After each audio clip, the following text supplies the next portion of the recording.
Halo teman-teman, perkenalkan saya Lydia Eunike Suripati dari kelas 5B1 Manajemen. Teman-teman, pada video kali ini saya akan menjelaskan mengenai teori-teori manajemen perubahan. Nah, perubahan yang dimaksud adalah perubahan yang direncanakan, yaitu suatu usaha sistematik untuk mendesain ulang suatu organisasi dengan cara melakukan adaptasi pada perubahan yang terjadi di lingkungan eksternal maupun internal untuk mencapai sasaran baru. Nah, fungsi perubahan. Perubahan ditujukan untuk menyelesaikan masalah. Perubahan ditujukan untuk membuat prosedur kerja lebih efisien. Perubahan ditujukan untuk mengurangi kegiatan yang tidak penting. Teori-teori tentang perubahan yang pertama yaitu teori Kurt Lewin. Lewin 1951 mengungkapkan bahwa perubahan dapat dibedakan menjadi 3 tahapan yang meliputi yang pertama tahap pencairan. Nah, pada tahap ini tugas perawat yaitu mengidentifikasi masalah dan memilih jalan keluar yang terbaik. Yang kedua, tahap bergerak. Nah, pada tahap ini perawat berusaha mengumpulkan informasi dan mencari dukungan dari orang-orang yang dapat membantu memecahkan masalah. Yang ketiga, tahap pembekuan. Tahap ini di mana seseorang yang mengadakan perubahan telah mencapai tingkat atau tahapan yang baru dengan keseimbangan yang baru. Tugas perawat sebagai agen berubah berusaha mengatasi orang-orang yang masih menghambat perubahan. Oke, yang kedua yaitu teori Roger. Nah, Roger 1962 mengembangkan teori dari Lewin 1951 tentang 3 tahap perubahan dengan menekankan pada latar belakang individu yang terlibat dalam perubahan dan lingkungan di mana perubahan tersebut dilaksanakan. Roger 1965 menjelaskan 5 tahapan dalam perubahan yaitu kesadaran, keinginan, evaluasi, mencoba, dan penerimaan atau dikenal juga sebagai AIETA. Teori Roger tergantung pada 5 faktor, yaitu perubahan harus mempunyai keuntungan yang berhubungan menjadi lebih baik dari metode yang sudah ada atau kesadaran. Yang kedua, perubahan harus sesuai dengan nilai-nilai yang ada, tidak bertentangan perasaan. Yang ketiga, kompleksitas.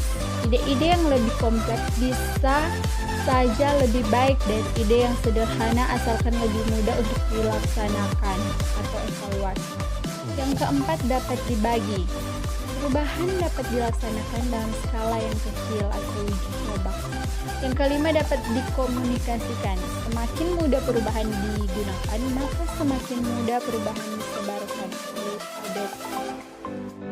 Selanjutnya ada teori Lipitz 1973.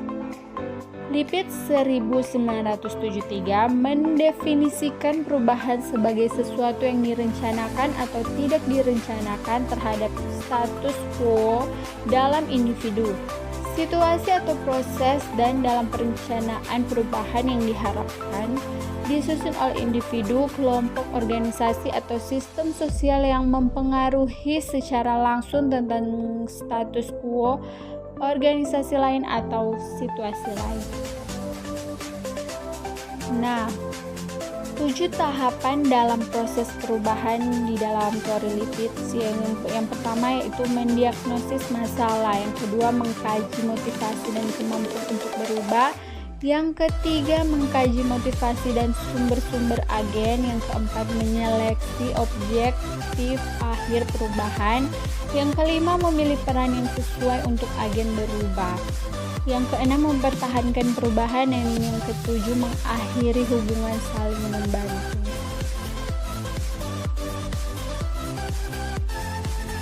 Selanjutnya ada teori Havelock. Teori ini merupakan modifikasi dari teori Lewin dengan menekankan perencanaan yang akan mempengaruhi perubahan.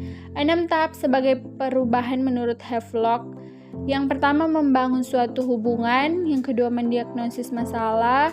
3. Mendapatkan sumber-sumber yang berhubungan. 4. Memilih jalan keluar. 5. Meningkatkan penerimaan. Dan 6. Stabilisasi dan perbaikan diri sendiri. Selanjutnya ada teori Spradley.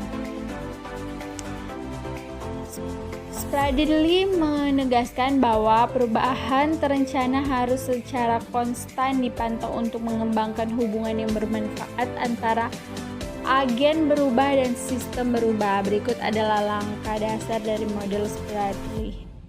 Yang pertama, mengenali gejala. Yang kedua, mendiagnosis masalah. Yang ketiga, menganalisa jalan keluar. Yang keempat, memilih perubahan. Yang kelima, merencanakan perubahan. Keenam, melaksanakan perubahan. Ketujuh, mengevaluasi perubahan. Dan ke-8, menstabilkan perubahan. Baiklah, demikianlah penjelasan mengenai teori-teori manajemen perubahan. Maaf jika ada salah-salah kata. Terima kasih.